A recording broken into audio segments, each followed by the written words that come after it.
사도신경으로 우리의 신앙을 고백하겠습니다. 나는 전능하신 아버지 하나님 천지의 창조주를 믿습니다.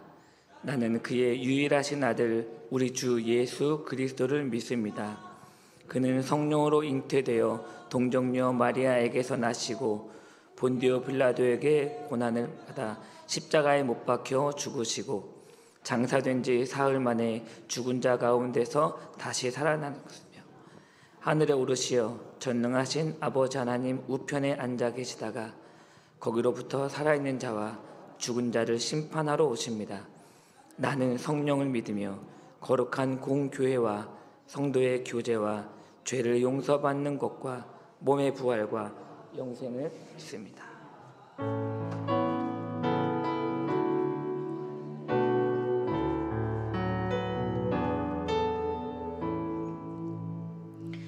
하나님이여, 주는 하늘 위에 높이 들리시며 주의 영광이 온 세계 위에 높아지기를 원하나이다.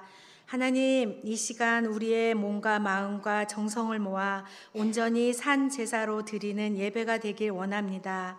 마음이 상한 자에게 가까이 하시고 진정으로 회개하는 자를 구원하시는 하나님, 우리가 알게 모르게 짓는 죄를 용서하여 주시옵시고 정결한 마음으로 하나님과 동행하는 우리 강내교회 성도 되게 하여 주시옵소서. 하나님 아버지, 2023년도 이제 마지막이 얼마 남지 않았습니다. 마지막까지 이 시대를 살아가는 저희를 은혜의 손으로 어루만져 주시고 능력의 손으로 안수하여 주시어 이 험한 세상을 살면서 좌절하지 않게 하여 주시옵소서. 시련과 고난이 닥쳐올지라도 능히 믿음으로 이겨낼 수 있게 하여 주시옵소서. 올 한 해 동안 모든 것에 주님의 보살핌이 있었고 주님의 은혜로 살아왔음을 감사하고 찬양하고 경배하는 간증이 모두에게 있길 소망합니다. 사랑의 주님, 올해에는 저희 강내교회에서 이준희 목사님을 슬로베니아로 선교 파송하였습니다. 그 땅에 우리 교회와 선교사님을 통하여 어두운 세상을 밝히는 등대가 되게 하시옵소서. 죽어가는 많은 영혼과 믿음이 없는 자를 구원하고 하나님의 거룩하신 뜻이 하늘에서 이룬 것처럼 이 땅에서도 이루어지게 하옵소서. 또한 우리 강내 교회가 남양주 지역에서 구원의 방주가 되게 하여 주시옵소서. 이곳에 오는 사람들이 성전 뜻만 밟고 돌아가지 않게 하시옵고 예배를 통하여 하나님과 더욱 가까워지고 주님을 더욱 사랑하는 마음이 되게 하여 주시옵소서. 초대교회처럼 사랑의 나눔이 있게 하시고 세상 사람들로부터 칭송받는 참된 교회가 되게 하여 주시옵소서. 사랑하는 주님, 오늘 말씀을 전하시는 현원관 목사님에게 성령님이 함께하여 주시어 목사님의 입술을 통해 말씀에 하나님의 권능을 체험하게 하여 주시고 또한 곳곳에서 수고하고 봉사하고 헌신하는 모든 하나님의 일꾼들에게 성령의 충만함으로 주님을 느끼는 귀한 시간 되길 소원합니다. 우리를 위하여 죽기까지 사랑하시는 예수 그리스도 이름으로 기도드립니다. 아멘.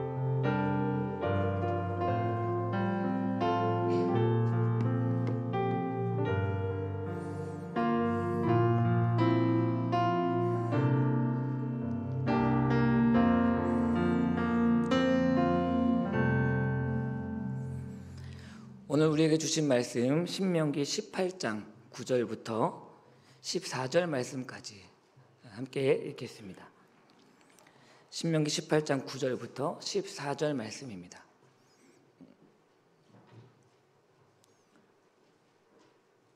구약성경 신명기 18장 9절부터 14절까지 찾으셨으면 함께 9절부터 14절까지 함께 읽도록 하겠습니다. 시작. 내 하나님 여호와께서 내게 주시는 땅에 들어가거든 너는 그 민족들의 가증한 행위를 본받지 말 것이니 그의 아들이나 딸을 불 가운데로 지나게 하는 자나 점쟁이나 길흉을 말하는 자나 요술하는 자나 무당이나 진언자나 신접자나 박수나 초혼자를 너희 가운데에 용납하지 말라. 이런 일을 행하는 모든 자를 여호와께서 가증히 여기시나니 이런 가증한 일로 말미암아 내 하나님 여호와께서 그들을 내 앞에서 쫓아내시느니라. 너는 내 하나님 여호와 앞에서 완전하라. 내가 쫓아낼 이 민족들은 길흉을 말하는 자나 점쟁이의 말을 듣거니와 내게는 내 하나님 여호와께서 이런 일을 용납하지 아니하시느니라. 아멘. 기도하겠습니다. 하나님, 오늘도 연약함과 부족함을 가지고 주 앞에 나와 예배하는 저희들을 기억하여 주시고 오늘도 합당한 은혜를 부어 주옵소서. 천국 문을 열고 우리를 이곳에 불러주셨사오니 하나님, 오늘도 하나님이 주시는 말씀의 귀한 은혜를 받아 누리게 하여 주옵소서. 한 주간 지키시고 인도하심에 감사하고 또 주어진 삶을 풍성히 채우심에 감사해서 드린 예물도 기억하여 주시고 더 많은 것들로 주님께 드릴 수 있도록 축복하여 주옵소서. 주실 말씀을 기대하며 말씀 앞에 섭니다. 듣는 귀와 마음을 주옵소서. 예수님의 이름으로 간절히 기도드립니다. 아멘. 많이 피곤하실 텐데요. 네, 잠을 깨우기 위해서라도 우리 큰 소리로 오늘 말씀 제목을 다 같이 한번 읽어보도록 하겠습니다. 시작. 앞에서 라틴어로 코람데오라고 하는데요. 오늘은 이 코람데오, 하나님 앞에서라는 제목으로 함께 말씀을 나눠보도록 하겠습니다. 제가 YFC라고 하는 청소년 사역 단체에서 오래전부터 사역을 하고 있습니다. 특히 저희 단체에서 매달 다음 세대를 위한 어머니 기도회를 저희가 하고 있는데요. 이 기도회를 올해 한 해 동안 제가 진행하면서 인도하면서 특별히 신명기 말씀을 가지고 설교를 계속해 왔었습니다. 제가 신명기를 묵상하고 설교하면서 신명기 이 책에 제가 나름대로 제목을 붙여봤어요. 신앙의 세대계승 교과서. 멋있지 않습니까? 저만 멋있다고 생각했나 봐요. 저는 이렇게 제목을 짓고 나서 뿌듯했습니다. 내 입에서 저런 말이 나오다니. 굉장히 뿌듯했거든요. 이런 제목을 이렇게 붙이고 나서 그 이후에 보니까, 그런데 신앙의 세대 계승이라는 말을 쓰신 분들이 굉장히 많더라고요, 목사님들이.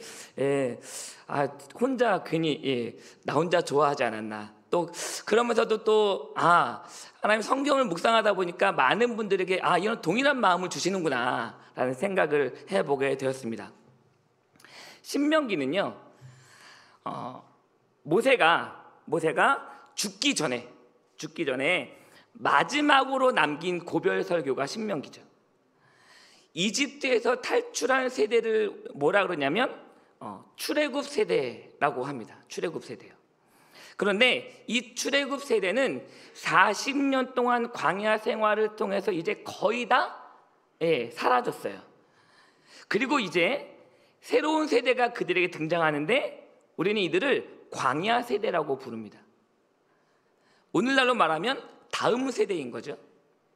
그러니까 출애굽 세대가 이제 시내산에서 하나님께 받았던 말씀을 이 약속의 땅으로 들어가기 바로 직전에 광야 세대에게, 다음 세대에게 새롭게 풀어서 설명해 준 내용이 바로 이 신명기라는 거예요. 예수님께서도요, 기회가 있을 때마다 이 신명기 말씀을 많이 인용하셨습니다. 왜요? 어렸을 때부터 많이 들어왔던 말씀이거든요. 지금도요, 유대인들은 만 13세가 되는 다음 날 성인식을 치릅니다. 그런데 이 성인식 때 보면 신명기 말씀을 통째로 암송하게 한대요. 신명기 말씀을 통째로요. 어떻게 그럴 수 있을까? 근데 그들은 이런 마음을 가지고 한다는 거예요. 신명기 말씀을 온전하게 배우지 않고서는 성인이 될 수 없다라는 거죠. 생각해 보세요. 저도 저희 아이가 이제 15살, 14살, 뭐 이렇게 7살 이런데요. 13살이면 이제 겨우 사춘기 되는 거잖아요. 그죠? 사춘기가 시작될 나이인데 어떻게 자유롭게 의사 결정을 할 수 있는 독립된 성인으로 인정할 수 있는지 우리 문화에서는 도저히 이해가, 용납이 안 되는 거고 이해가 안 되는 것이죠. 그런데요, 어렸을 때부터 가정에서 이미 충분하게 신앙 교육을 하고 말씀의 교육이 이루어졌다라는 사실을 우리가 고려한다면 사실은 이것도 조금도 이상한 일이 아니라는 거예요. 제가 오랫동안 청소년 사역을 하면서 중고생들을 보면 간혹 가다가 정말 눈빛이 다른 아이들이 있습니다. 생활 태도가 다른 아이들이 있어요. 이런 아이들 보면 정말 어렸을 때부터 말씀으로 가정에서 충분하게 신앙 교육을 한 친구들은 눈빛이 다르고 생활 태도가 다르더라고요. 그러니까 유대인들의 이런 만 13세가 되는 때 성인식을 하고 신명기 말씀을 통째로 외우고 그리고 그들을 독립된 성인으로 인정해 준다는 것, 어떻게 보면 그렇게 하지 못하는 이 기독교인 입장에서 봤을 때 그렇게 하지 못하는 우리가 오히려 이상한 거예요. 저는 그래서 이 다음 세대들에게 말씀을 정말 잘 교육하고 훈련시키는 것이야말로 정말 중요하다라고 말씀드릴 수 있을 것 같아요. 또 하나요. 제가 영어를 잘하진 못하지만 세대 계승, 이것을 영어로 하면 succession이라고 한대요. 이 succession의 동사형이 뭐냐면 succeed라는 말입니다. 그러니까 뒤를 잇다라는 뜻도 있지만 성공하다라는 뜻도 있다는 거죠. 저는 이것을 좀 의미심장하게 받아들였습니다. 그래서 이렇게 해석해 봤어요. 하나님 백성들에게 있어서 성공은 뭐냐? 하나님 백성들에게 있어서 성공은 신앙의 세대 계승에 성공하는 것이 성공이다. 그러니까 다시 말해서요, 우리 부모님들이 돈 많이 벌고 좋은 집에서 살고 좋은 차를 타고 다니면서 우리 자녀들에게 많은 유산을, 좋은 예산을 많이 물려주는 것이 성공이 아니고요. 그게 아니고요. 우리 자녀들이 좋은 대학 가고 좋은 직장에 취직하고 돈을 많이 버는 것이 성공이 아니고요. 부모가 자녀들에게 올바른 신앙을 잘 계승해 주는 것, 이것이 진짜 성공이라고요. 우리 자녀들이 하나님을 내 삶의 주인으로 모시고 하나님이 가장 우선이 되는 삶, 예배를 가장 우선인 삶으로 그렇게 올바른 신앙인으로 잘 자라도록 만들어주는 것, 이것이 진짜 성공이라는 사실을 여러분 믿으시길 바랍니다. 그럼 우리 교회는 우리 교회가 어떻게 하면 성공한 교회가 될 수 있을까요? 우리나라에 많은 교회들이 있는데 이 많은 교회들 중에 우리 광릉내 교회, 그 교회는 성공한 교회야 라고 말할 수 있는 증거는 우리 다음 세대들에게요. 우리 자녀 세대들에게 정말 이 신앙을 잘 계승할 수 있도록 신경 써주고 관심 가져주고 그들을 위해서 지원해주고 기도해주고 우리 교회 이 영아부부터 청년부까지 신앙 안에서 잘 자랄 수 있도록 해주는 것, 이것이 우리 교회가 성공하는 것이죠.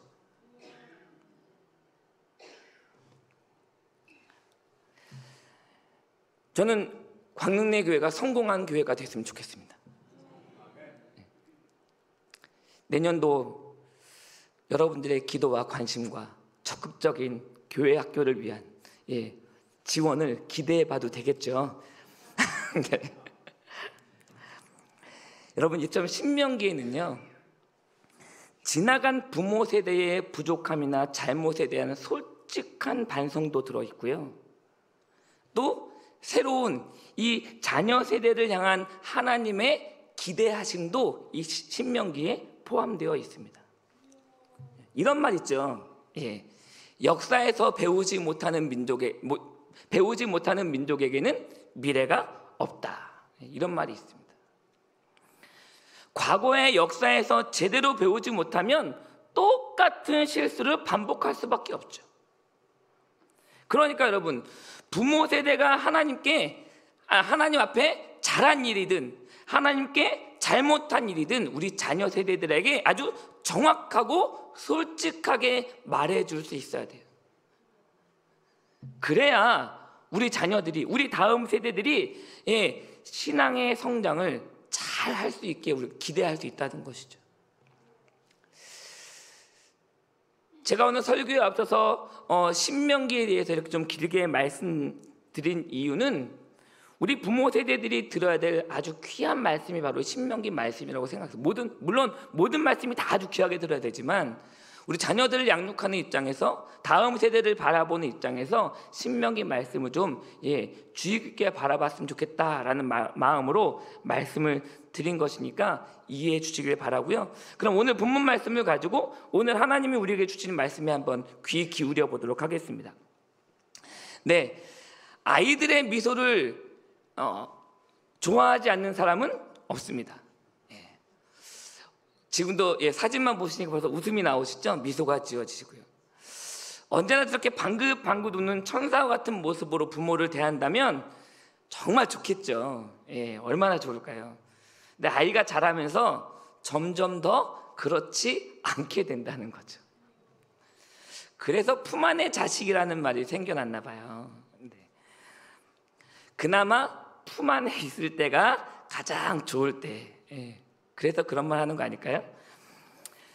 부모의 품에서 벗어나서 제 발로 아이들이 걷기 시작하고 스스로 말을 하기 시작하게 되면 그때부터 뭐가 세져요? 고집이 세지는 거예요. 고집이. 그러다가 아예 이 모든 것에 대해서 싫어! 이럴 때가 오죠. 양말 신어! 싫어! 옷 좀 입어! 싫어! 야, 일찍 자! 싫어! 머리 좀 예쁘게 빗고 하자! 싫어! 이럴 때가 와요. 그죠? 요즘 저희 아이가 그래서요. 근데 그래서 이런 말이 생겼어요. 요즘은 미운 3살. 예전엔 미운 6살, 5살 이러다가 요즘은 미운 3살이란 말을 쓰더라고요. 여러분, 이 사진은 어떤 느낌이 드세요? 네. 여러분, 여기서 우리 아이들이 지금 뭐라고 말하고 있는 것 같으세요? 우리 아이들의 표정에서 또 몸짓에서부터 싫어라는 말 느껴지십니까? 또 이런 아이가 있더라고요. 이 아이 어떠세요? 무슨 이유에서인지 잔뜩 화가 나 있죠. 아마 죄 많은 이 세상에 날 왜 태어나게 해서, 그래서 이렇게 표정을 짓고 있는 것이 아닌가. 여러분, 그런데요, 이 나이대의 아이들이 도대체 무엇 때문에 저렇게 화를 내는 걸까요? 무엇에 아이들이 화를 많이 내는 것 같으세요? 이 세상의 어떤 불의, 부조리, 이런 것 때문에 아이들이 화를 낼까요? 아니죠. 왜 화를 내요? 가장 가까운 사람이에요. 특히 부모에게 화를 내죠. 왜요? 왜 그렇죠? 부모가 사사건건 안 돼! 라고 하기 때문에 그런 거예요. 안 돼! 그러니까 부모의 안 돼! 라는 말에 대해서 아이들은 싫어! 라고 하는 거죠. 아이들의 이런 부정적인 반응에 대해서 여러분, 우리 부모님들은 어떻게 생각하세요? 아이들이 싫어! 하면 안 해! 이러면 어떤 생각을 하세요? 아니, 벌써 저게 나에게 반항을 하다니, 이런 생각 하시나요? 그런데 사실 아이들의 이런 반응은요, 어떤 부모님의 권위나 부모님에 대해서 반항하거나 도전하는 게 아니잖아요. 그것은 자아 정체성이 그 아이들의 모습에서 싹트기 때문에 그래요. 자아 정체성이 생기는 거죠. 자신을 부모와 독립된 존재로 자각하기 시작하면서 그 대부분 부모님의 어떤 일방적인 지시나 명령에 대해서 싫어하는 거예요. 자아 정체성이 생기면 가장 먼저 생기는 게 뭐냐면 좋고 싫고가 확실하게 드러나거든요. 이런 감정을 표현하는 거예요. 그런데 부모님이 그때마다 안 돼 하니까 싫어 하며 반응하게 되는 거죠. 여러분, 이럴 때 부모가 어떻게 해야 돼요? 아이들이 싫어! 어떻게 해야 될까요? 제가 저희 아내에게 가장 많이 들은 얘기가 뭐냐면, 아니야, 그건 미운 말이야. 아니야, 그건 미운 짓이야. 저 이 말 굉장히 많이 들었습니다. 저도 모르게 해서 아이들에게, 아이가 싫어 그러면 아니야, 미운 짓이야. 저도 그러더라고요. 그러니까 자녀들의 행동을, 이런 부정적인 행동을 뭐라고 반응해요? 미운 짓으로 판단한다는 거예요. 미운 짓으로. 그런데 많은 전문가들이 이런 아이들의 행동을 반응을 보일 때 이렇게 부모들이 감정적으로 대응하면 안 된다라고 이야기해요. 왜냐하면 그것은 아이가 성장하면서 아주 자연스럽게 배워가는 의사소통의 과정이기 때문에 그렇다는 거죠. 제가 이 사실을 좀 진작 알았더라면 정말 좋은 아빠가 될 수 있었을 거라 생각합니다. 고개를 끄덕이시는 분들은 제가 좋은 아빠가 아니라고 인정하시는 것 같은데요. 네. 지혜로운 부모는요, 아이들의 이런 부정적인 언어에 담긴 속마음을 잘 헤아리면서 동시에 그것을 가지고 올바른 습관을 가질 수 있도록 기회를 삼아야 된다라고 전문가들이 이야기하더라고요. 예를 들어서요, 저희 막내딸이 초원이인데요, 7살이에요. 근데 어느 날 지지난주에 있었던 일인데요, 잠자기 전에 이를 닦아야 되는데 갑자기 싫다고 고집을 부리는 거예요. 제가 이쪽 방에서 듣고 있었는데 싫어. 원래 이 잘 닦는 아이거든요. 시키면 잘 닦고 하는데 그날따라 싫어 그러더니 엄마 옆에서 왜 싫어? 빨리 해. 싫어. 애 울고 엄마 목소리 커지고 집안이 난리가 난 거죠. 한쪽에서 그 얘기를 듣다가 제가 마음이 좀 불편해지는 거예요. 그래서 잠깐만, 엄마한테 잠깐만 해놓고서 제 막내딸을 안고 제 침대로 데리고 가서 물었어요. 왜 그래? 우리 초원이 오늘 이 닦기 싫었죠? 이렇게 물었어요. 그랬더니 아이가 뭐라? 아니? 이러는 거예요. 아니, 분명히 조금 전에 이 닦어 싫어! 이랬던 애가 너 이 닦기 싫었대. 아니? 이러는 거예요. 웃기지 않아요? 그래서 아니 그럼 왜 그래? 그랬더니 이 아이가 하는 말이, 이 닦기 전에, 엄마가 이 닦으란 말을 하기 전에 엄마한테 노래 한 곡만 듣겠다. 요즘 저희 아이가 그 어린이집에서 댄스를 배우거든요. 근데 그 댄스를 아빠 앞에서 보여주고 싶었나 봐요. 그러니까 그 음악을 좀 틀어줘 라고 했는데 엄마가 안 돼, 이 닦어 이런 거예요. 그거 말했다고. 그랬더니 이 아이가 그래서 싫다고 고집을 부렸다는 거예요. 그러니까 우리 막내 초원이가 이 닦기 싫다고 했던 근본적인 문제가 뭐예요? 이를 닦기 싫었던 것이 아니라 노래 못 들었다는 거잖아요. 그러니까 마음에 그것 때문에 상처받은 거죠. 그러니까 여기서 엄마가 좀 더 한 템포 쉬고 갔다면 이렇게 싸우고 할 일이 아니었을 텐데, 이 아이의 고집을 꺾겠다고 윽박지르고 혼내다 보니까 그 아이의 속상했던 마음을 살펴주지 못해서 아이와 문제가 생긴 것이죠. 그러니까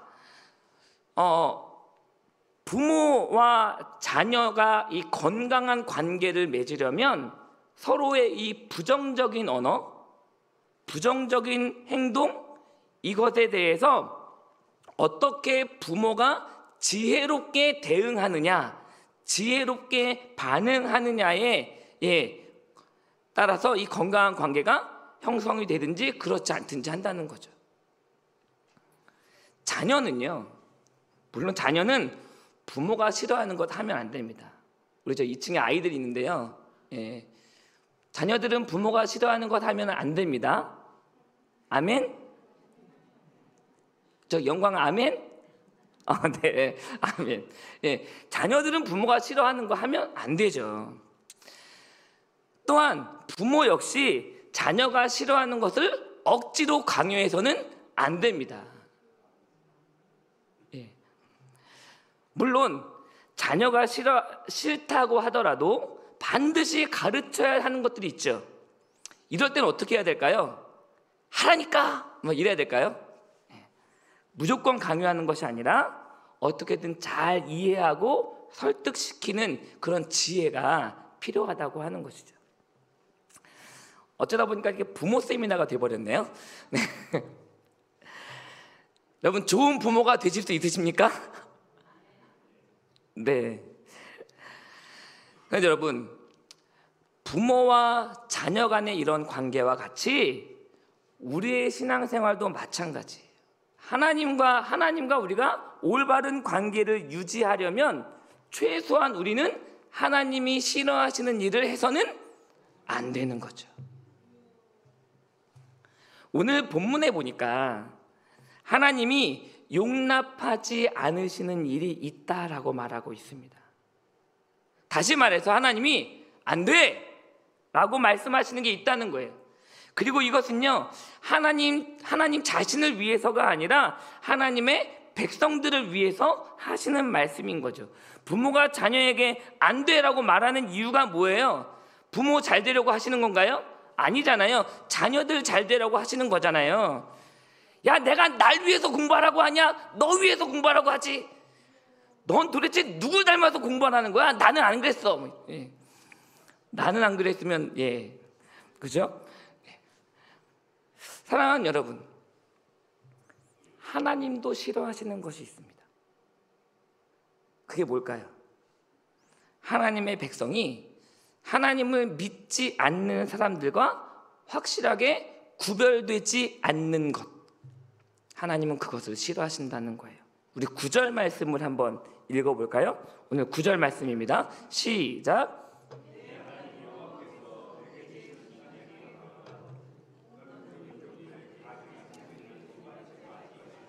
아멘. 메시지 성경이라는 성경이 있는데요, 거기선 이 본문을 이렇게 번역했습니다. 여러분의 하나님께서 여러분에게 주시는 땅에 들어가거든 여러분은 그곳에 사는 민족들의 역겨운 생활 방식을 본받지 마십시오. 어떤 생활 방식이요? 역겨운 생활 방식이요. 하나님이 이스라엘 백성들에게 주기로 약속하신 그 가나안 땅에는 이미 다른 민족들이 살고 있었어요. 그들은 하나님을 알지도 하나님을 믿지도 않는 사람들이었습니다. 그런데 하나님은 그들이 살아가는 방식을 보시면서 뭐라고 말씀하세요? 역겹다라고 말하는 거예요. 역겹다. 끔찍하게 싫어한다라고 말씀하시는 거죠. 사실 하나님은 이 가나안에 사는 사람들의 이 역겨운 생활 방식이 너무 싫으셔서 그들을 심판하시기 위해서 이스라엘 백성들을 선택하신 거거든요. 그런데 하나님의 백성들이 이렇게 약속의 땅에 들어가 살면서 하나님이 싫어하시는 생활 방식을 그대로 따라한다면 어떻게 될까요? 부모가 싫어하는 일을 골라서 하는 자녀, 어떻게 되죠? 반드시 부모에게 혼나게 되어 있습니다. 그렇죠? 혹시 기억하십니까? 예전에는 집집마다 사랑의 매가 한쪽 벽에 이렇게 걸려 있었습니다. 그래서 혼날 일을 했을 때는 부모님이 가져와 이러면 직접 가져다가 드리면 이것 가지고 매를 맞곤 했어요. 특히 저희 아버지는 현역 군인 장교셨습니다. 한 번 맞을 때 정말 너무 무섭고 아프게 맞았어요. 그래서요, 부모님 안 계실 때 그 매를 가져다 버리고 싶은 적이 한두 번이 아니었습니다. 한 번은 그 매를 제가 좀 소심해서 가져다 버리면 죽을 것 같고, 그래서 이불 속 깊은 곳에 이렇게 숨겨놨었거든요. 아버지가 들어오시더니 그걸 보셨어요. 어떻게 됐을까요? 여러분 상상에 맡기겠습니다. 여러분, 부모의 꾸지람이 아무리 무섭다 해도, 저 되게 무섭지만 아무리 무섭다 해도 하나님 아버지의 이 엄중한 꾸지람과는 감히 비교할 수 없어요. 그죠? 하나님이 싫어하는 일을 하는 사람은 약속의 땅에서 살아남을 수 없는 거예요. 그러니까 하나님의 백성은 어떠한 경우에라도 하나님이 싫어하시는 일을 하면 된다, 안 된다? 안 된다는 거죠. 그죠? 그럼 여러분, 도대체 이 가나안에 사는 사람들이 어떻게 살았길래 하나님이 보시고 역겹다라고 하셨을까요? 가장 먼저 얘기하고 있는 것이 뭐냐면, 아들이나 딸을 불 가운데로 지나가게 하는 유아 희생 제사를 언급하시고 계세요. 이것은요, 암몬 자손이 섬겼던 이 몰렉 종교라는 이 종교의 풍습이었거든요. 아니, 친부모가 돼서 어떻게 자기 자녀들을 희생 제물로 바칠 수 있나?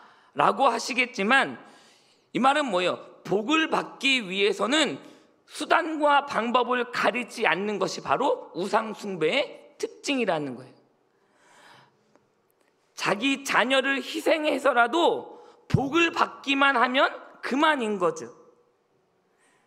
복을 받기 위해서 가족을 등지도록 만드는 것, 요즘 이단들의 모습 아니겠습니까? 왜 그래요? 복을 받기 위해서는 된다라고 하는 거예요. 그런 점에서 저는 이런 얘기들은 자꾸 저희 중고등부 아이들이 떠올라서요.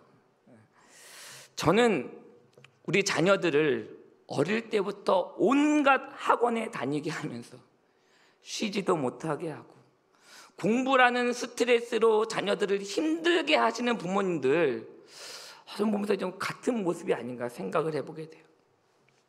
무엇보다도요, 공부, 입시 이런 것을 이유로 해서 신앙생활을 더 멀리하도록 만드는 부모님들, 저는 크게 다르지 않다고 생각합니다. 세상에서 잘 되는 것이 복 받는 것이라고 잘못 알고 계시잖아요. 그래서 이 학생회 때는 수단과 방법을 가리지 않고, 야, 주일날은 교회 가지 않아도 돼, 주일날 학원 있으면 학원 수업 가 라고 말씀하시는, 자녀들이 세상에서 성공하도록 그렇게 하시는 부모님들, 저는 이들과 다르지 않다고 생각합니다. 신명기가 말하는 게 뭐라고요? 성공은 뭐라고요? 신앙을 잘 계승받는 게 성공이라고요. 우리 자녀들을 믿음으로 잘 이끌어 주시는 부모님들 되셨으면 좋겠어요.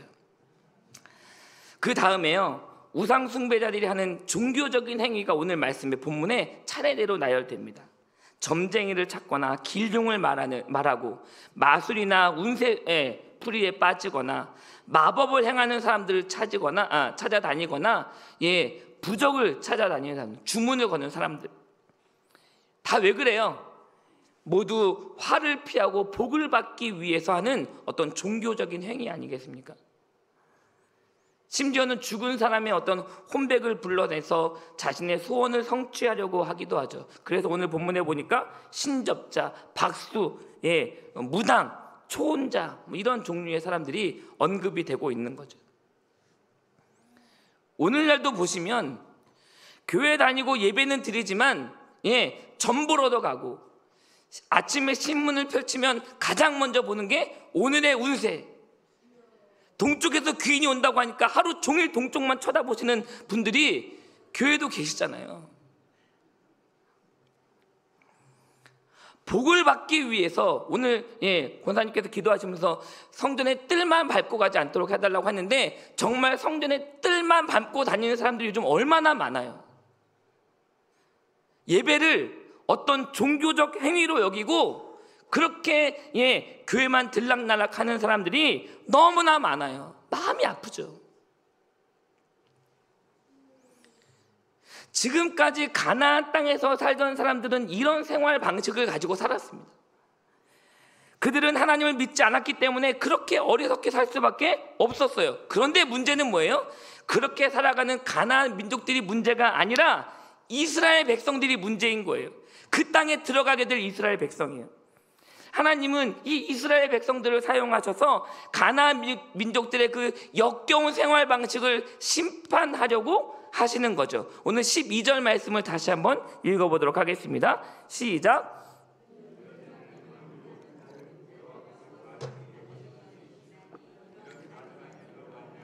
내 하나님 여호와께서 그들을 내 앞에서 쫓아내시느니라. 여러분, 이스라엘 백성은요 그냥 잘 먹고 잘 살기 위해서 그 약속의 땅에 들어가는 것이 아니에요. 가나안 민족들을 심판하시는 하나님의 도구로 들어가는 거죠. 그렇다면 그들이 약속의 땅에 들어가서 어떻게 살아야 돼요? 하나님의 백성은 하나님을 알지 못하는 사람들과 달라야 된다는 거예요. 다르게 살아야 된다는 거죠. 확실하게 구별되어져야 된다는 거예요. 그래서 여러분 우리를 뭐라 그래요? 성도라 그러는 거예요. 성도, 거룩한 사람이요, 구별된 사람이라고 우리는 불려지는 거예요. 여러분 우리도 달라야 돼요. 여러분이 있는 삶의 환경 속에서 믿지 않는 사람들과 다른 모습으로 살아가셔야 됩니다. 그러려면 어떻게 해야 돼요? 하나님이 싫어하시는 일이 무엇인지 분명히 알아야 되죠. 그리고 그걸 흉내내서는 안 되는 거예요. 이렇게 하나님의 자녀들은 하나님이 싫어하는 일을 하지 말아야 됩니다. 그런데 이와 더불어 꼭 해야 되는 일도 있죠. 하지 말아야 될 일도 있지만 해야 되는 일이 있어요. 우리 자녀들 미운 짓만 안 하면 이쁘세요? 아니잖아요. 예쁜 짓도 해야죠. 마찬가지로 우리도 하나님이 원하시는 일들을 적극적으로 해야 될 필요가 있습니다. 이스라엘 백성들을 향한 하나님이 기대하시는 것은 의외로 간단합니다. 13절 말씀 읽겠습니다. 13절 시작. 아멘. 뭐라고요? 완전하라. 말은 단순한 것 같지만 여러분, 하나님 앞에서 스스로 완전하다고 말할 수 있는 사람이 있을까요? 네, 없죠. 완전하신 분은 오직 하나님 한 분밖에 없습니다. 그렇다면 여러분, 오늘 말씀처럼 완전하라고 말씀하시는 하나님의 요구는 불가능한 일을 우리에게 요구하시는 걸까요? 아니에요.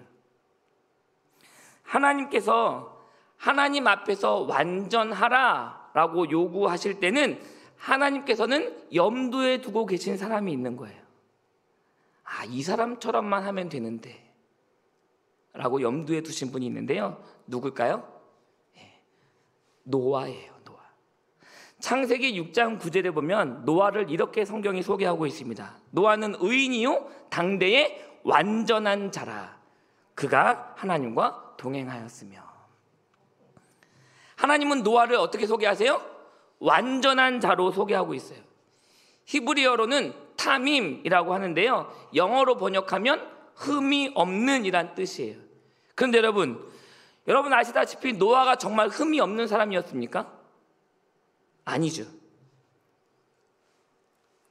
우리는 그가 완전하지 않은 사람이라는 것을, 실수도 많았던 사람이라는 것을 우리는 잘 알고 있습니다.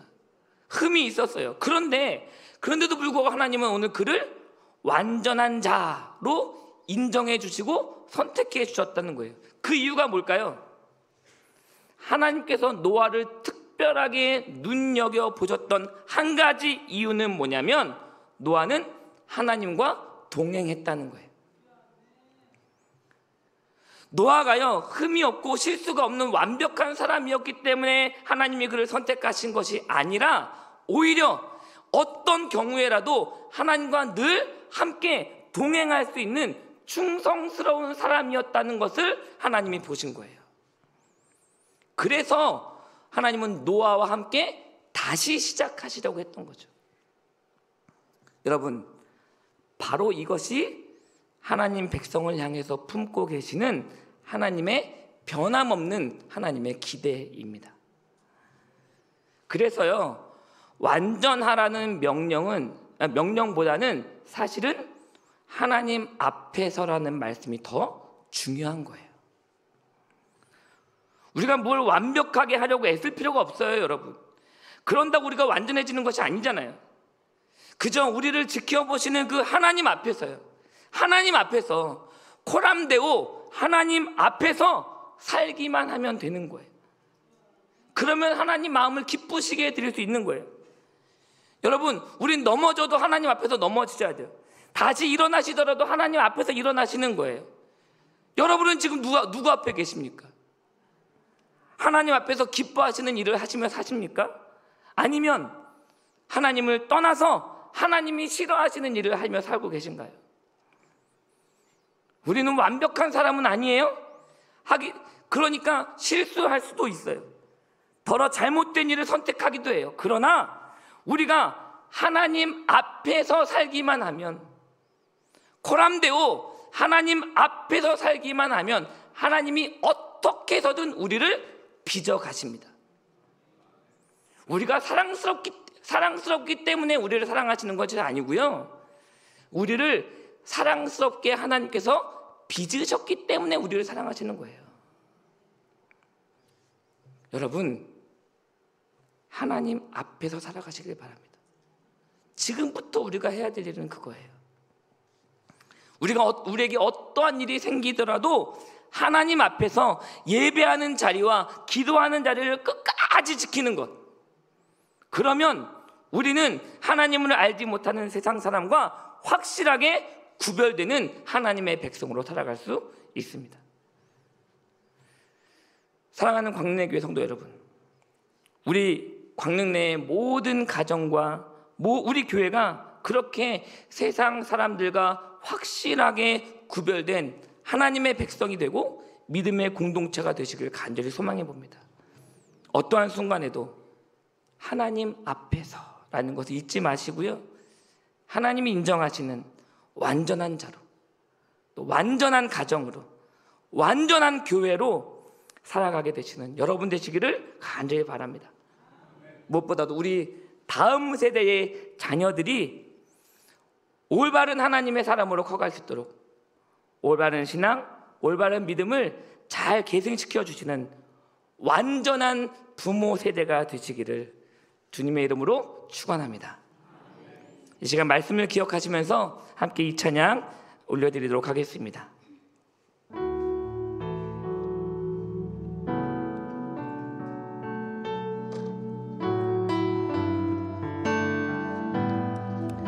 진실하게 진실하게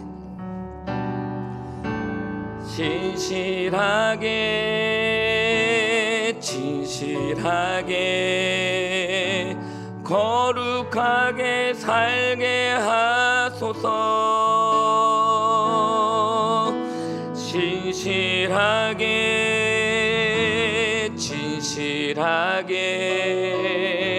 거룩하게 살게 하소서. 한 번 더 할까요? 진실하게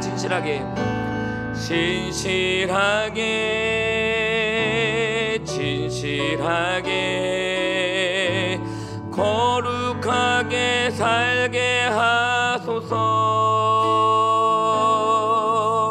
진실하게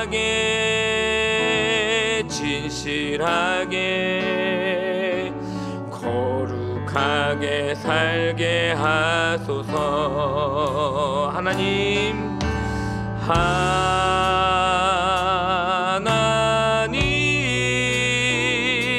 나의 마음 만져주소서. 하나님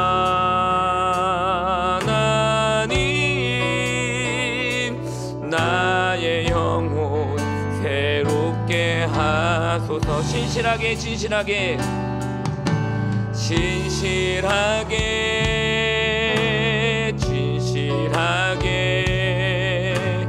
거룩하게 살게 하소서.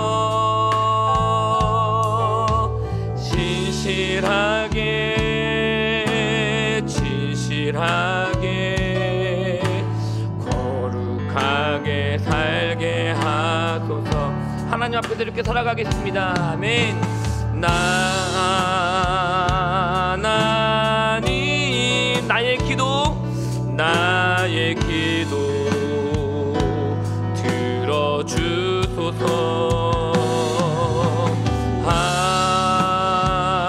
하나님,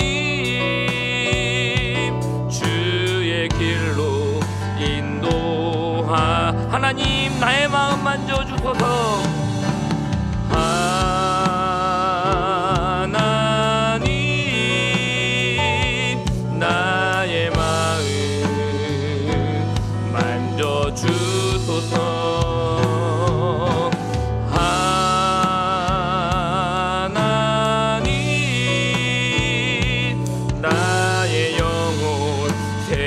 한 번 더 고백하겠습니다. 하나님, 나의 기도 들어주시옵소서. 하나님,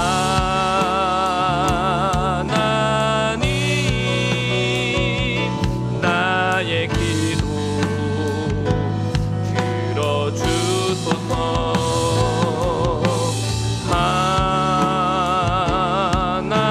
하나님, 주의 길로 인도하소서. 함께 시간 기도하겠습니다. 여러분, 하나님 앞에서 살아가고 계십니까? 우리 자녀들에게 하나님 앞에서 동행하며 사는 것이 진짜 신앙생활이라고 잘 가르쳐주고 계십니까? 여러분, 내 힘으로는 실수할 수밖에 없습니다. 넘어지기도 합니다. 그러나 적어도 하나님이 싫어하시는 일은, 하나님이 가증하게 여기시는 일은, 하나님이 역겨워하시는 일은 하지 말아야죠. 우리가 신앙생활하는 거, 종교생활하는 거 아니지 않습니까? 예배가 복받기 위해서 하는 행위가 아닙니다. 하나님을 믿지 않는 사람들도 충분히 예배할 수 있어요. 복받는 행위라면 그들도 할 수 있어요. 여러분, 하나님 앞에서, 하나님과 동행하면서 하나님 앞에서 충성스럽게 사는 것, 하나님이 우리에게 기대하시는 것이 바로 이것입니다.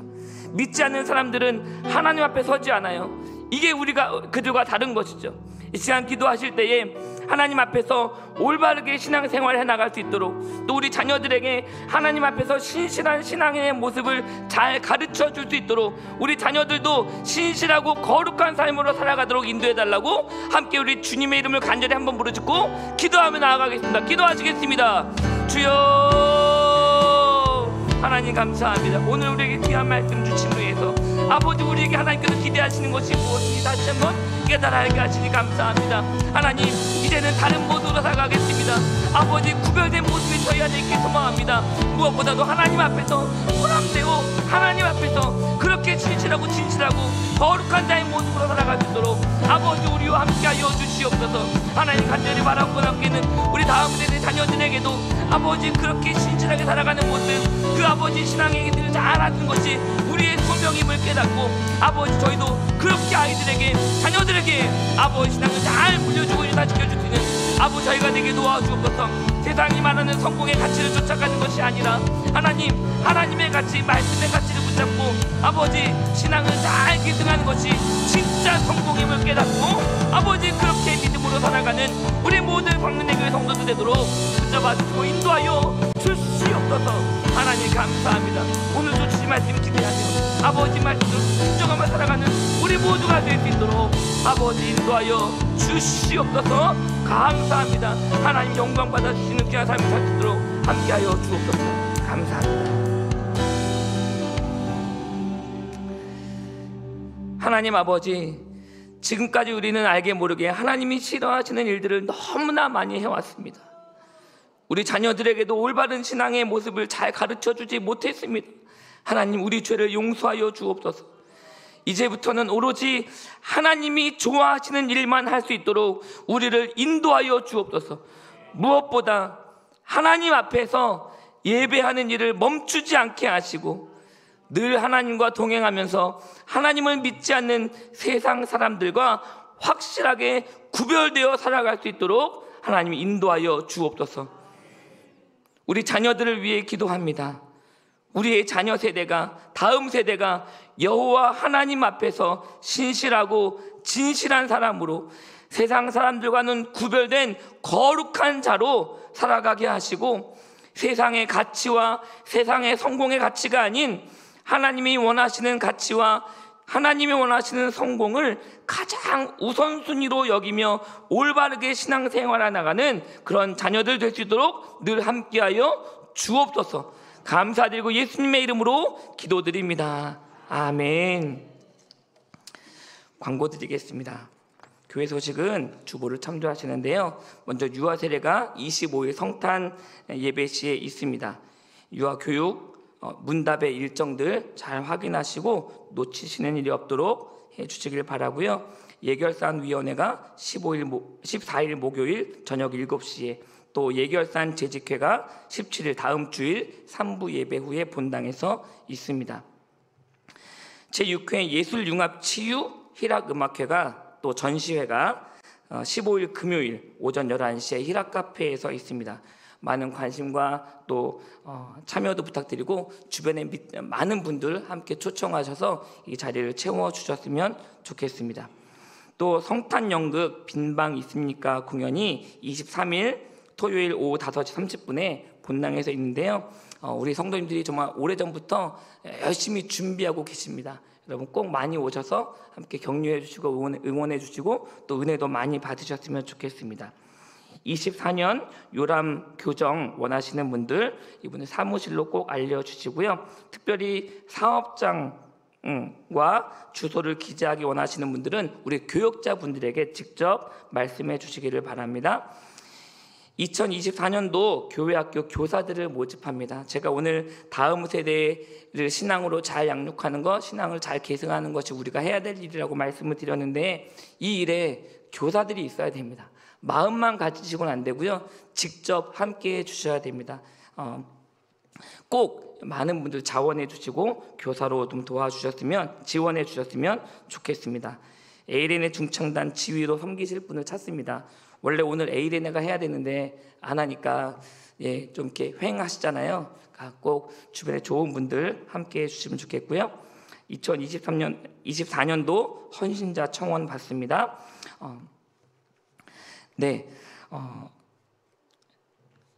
교우 소식 보시면서 위로가 필요하신 분들을 위해서 꼭 기도해 주시고, 특별히 또 군 복무자 청년들을 위해서도 꼭 기도해 주시기를 바랍니다.